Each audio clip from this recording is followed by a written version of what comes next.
बुवा बुवा कस काय झालं हे? एवढं लागलं काय झालं बुवा? हा अगं राणे, मी सायकलवरनं चाललो तू, पण समोरनं गाडी आली आणि त्याच्या लाईटीत मला काही दिसलंच नाही आणि मी खड्ड्यात पडलो. किती लागलंय बुवा?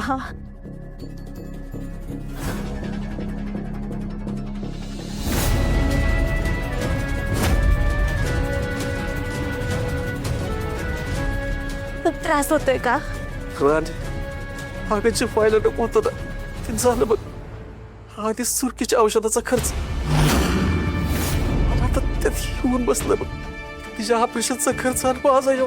बुवा तुम्ही का उगाच काळजी करताय? नाहीतर काय, उगाच तुम्हाला त्रास होईल. आणि भाऊ आहे की सगळं बघायला. राणे, जावई बापूला इथलं काही सांगू नको. त्याचा विचार कुठं करताय तुम्ही? हे तू आधी सांग बघू, त्यांना नाही सांगणार म्हणून. अगं नाही तर धावत पळत येते त्याला, परत तुझ्या घरचे लोक तुला बोलतात. बुवा तर ह्या कसल्याच विचार तुम्ही करू नका बरं का. आराम करा बघू तुम्ही फक्त शांतपणे. तुम्ही पेशंटचे नातेवाईक आहात का? हो मुलगी आहे मी त्यांची. ओके, इंजेक्शन द्यायचंय मला.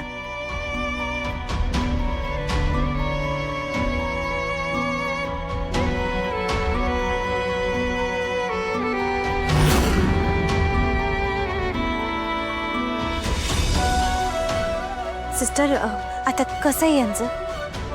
फार मोठं दुखणं नाही ना? नाही, काळजी करण्याचं काहीच कारण नाही, पण वय जास्त आहे ना त्यांचं, त्यामुळे त्यांना जपावं लागेल. आणि हो, 2 महिने तरी पाय टेकवता येणार नाही. 2 महिने? नाही नाही, अहो एवढे दिवस मी नाही तर राहू शकत. हा माझी सुरकी आजारी हो, मी झोपून राहिलो तर तिची काळजी कोण घ्यायला? आता तुमची काळजी घेणंही गरजेचं आहे. आता तुम्हाला चालता येणार नाही. अहो तुम्ही काहीच काळजी करू नका, अजिबात टेन्शन घेऊ नका, सगळं ठीक होईल.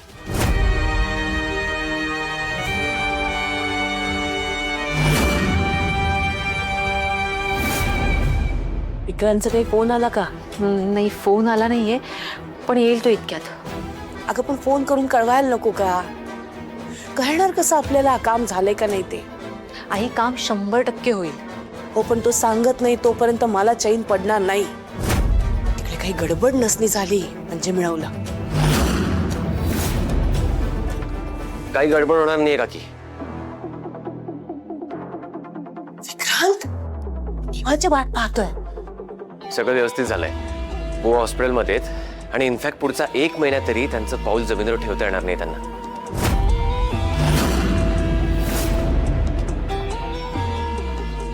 वाह विक्रांत वाह, आत्ता माझ्या जीवात जीव आला बघ. मस्त काम केलंस, शाबास. आता ती हुकुमाची राणी पुढचा महिनाभर तरी इकडे फिरकत. आणि त्यानंतर आली तर? ती यायच्या आधीच या 1 महिन्यात इंद्राच्या डोक्यावरून त्या राणीचं भूत कायमचं उतरवेन मी. तिचं नावही काढणार नाही तो. मग कशी येईल?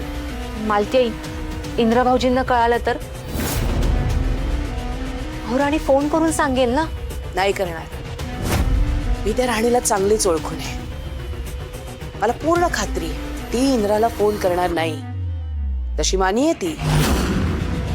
हो, पण इंद्राला चेन पडणार नाही ना, तो करेल. मग तू त्याला करू देऊ नको.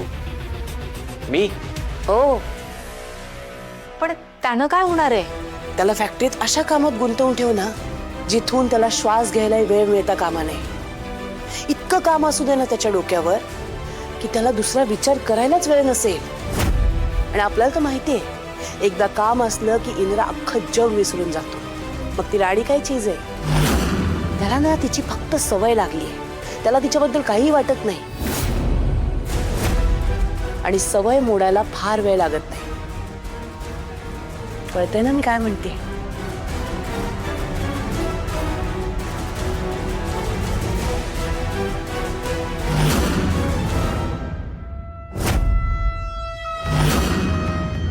हिला वाटतंय ही सगळे मोरे हलवते, पण हे सगळं मी घडून आणतोय. हो रे, पण हिच्या खांद्यावर बंदूक ठेवून जर आपलंच काम होत असेल तर चांगलं आहे ना. हो, आत्ता सगळं आपल्याला हवं तसं घडतंय. ती राणी इंद्राची ढाल होती ना, राणीच नसेल तर इंद्राला अडकवणं सोपं जाईल. आता इंद्रा संपला.